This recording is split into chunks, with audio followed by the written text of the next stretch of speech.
बड़ी खबर आपको बता दें, उत्तरी तेल अवीव में धमाका हुआ है। गाजा से दागा गया है रॉकेट और वो आकर गिरा है उत्तरी तेल अवीव के इलाके में। एयर डिफेंस ने रॉकेट को रोकने में नाकाम रहा, ऐसी जानकारी मिल रही है। तो एयर डिफेंस सिस्टम रॉकेट को रोकने में नाकाम रहा। ये आकर उत्तरी तेल अवीव के एक इलाके में गिरा है और इसकी वजह से जो तस्वीरें सामने आई उसने दिखाया कि किस तरह से ये रॉकेट दागा गया था। दरअसल गाजा से एयर डिफेंस सिस्टम इस रॉकेट को रोकने में नाकाम रहा।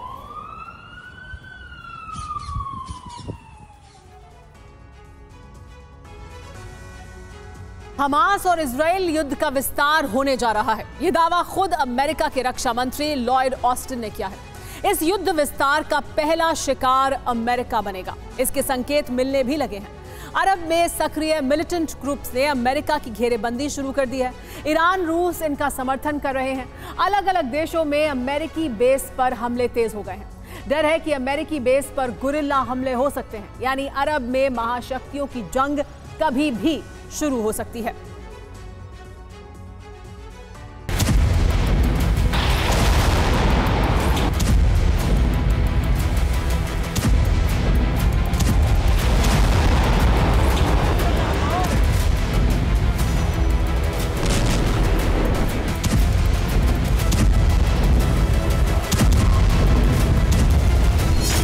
अमेरिका इजराइल का सबसे बड़ा मददगार है और इसीलिए इजराइल के साथ साथ अमेरिका भी इजराइल के दुश्मनों का टारगेट है।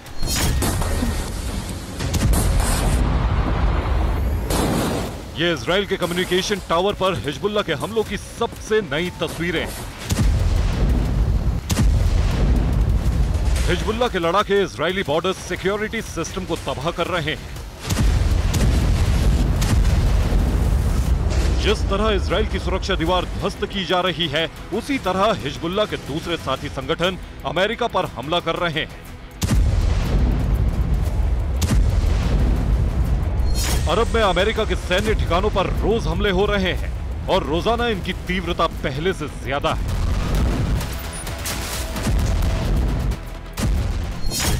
23 अक्टूबर को इराक और सीरिया में यूएस बेस पर 5 घंटे में कई ड्रोन हमले हुए। पहला ड्रोन हमला सीरिया में यूएस सैन्य ठिकाने पर हुआ। सीरिया के अल उमर फील्ड यूएस सैन्य बेस पर हमला किया गया। हमलों की जिम्मेदारी इस्लामिक रेजिस्टेंस इराक ने ली है। इस्लामिक रेजिस्टेंट इराक और हशद अल शाबी इराक के शिया मिलिटेंट संगठन हैं और इराक में मोबिलाइजेशन फोर्सेस के नाम से जाने जाते हैं। इनको ईरान का सीधा समर्थन है और हथियार सप्लाई भी तेहरान से होते हैं। 23 अक्टूबर को इराक और सीरिया में यूएस बेस पर 5 घंटे में कई ड्रोन हमले हुए। पहला ड्रोन हमला सीरिया में यूएस सैन्य ठिकाने पर हुआ।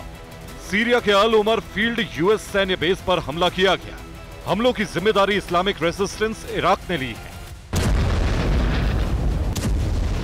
इस्लामिक रेजिस्टेंट इराक और हशद अल शाबी इराक के शिया मिलिटेंट संगठन हैं और इराक में मोबिलाइजेशन फोर्सेस के नाम से जाने जाते हैं। इनको ईरान का सीधा समर्थन है और हथियार सप्लाई भी तेहरान से होते हैं।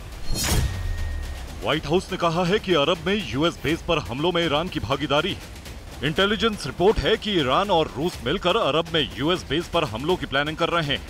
इन बेस पर किसी भी वक्त बड़ा गुरिल्ला हमला हो सकता है। अमेरिका का मानना है कि इसी प्लानिंग के लिए रूस के विदेश मंत्री सरगेई लावरोव तेहरान पहुंचे हैं।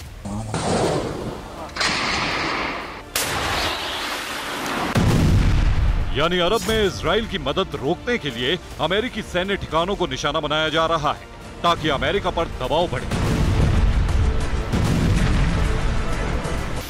इस वक्त अरब सबसे अशांत क्षेत्र है और आशंकाएं हैं कि यहां महाशक्तियों का युद्ध छिड़ सकता है, क्योंकि इराक ने स्पष्ट कर दिया है कि जरूरत पड़ी तो इजराइल पर मिसाइल हमला भी किया जाएगा।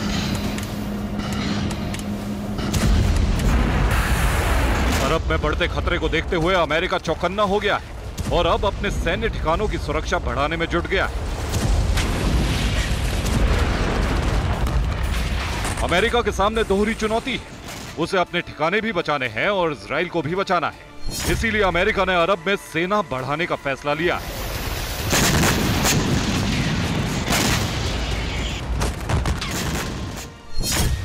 अमेरिका के रक्षा मंत्री ने अरब में अपनी सेना की मौजूदगी बढ़ाने का फैसला लिया है। इजराइल, साइप्रस और जॉर्डन में नई सैन्य तैनाती की जाएगी, यानी अमेरिकी सेना के जवान यहां ज्यादा तादाद में होंगे। इसके साथ ही फारस की खाड़ी में यूएसएस बटान नौसेना बेड़ा मौजूद रहेगा।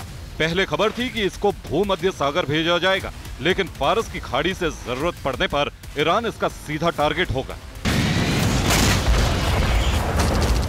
अरब में जैसे जैसे युद्ध की आग फैल रही है, वैसे वैसे अमेरिका के सामने चुनौती बढ़ती जा रही है। अगर अरब में यूएस के बेस पर हमले होते रहे तो ईरान और अमेरिका की जंग छिड़ सकती है और रूस इसमें शामिल हो सकता है। Bureau report, TV9 Bharatvarsh.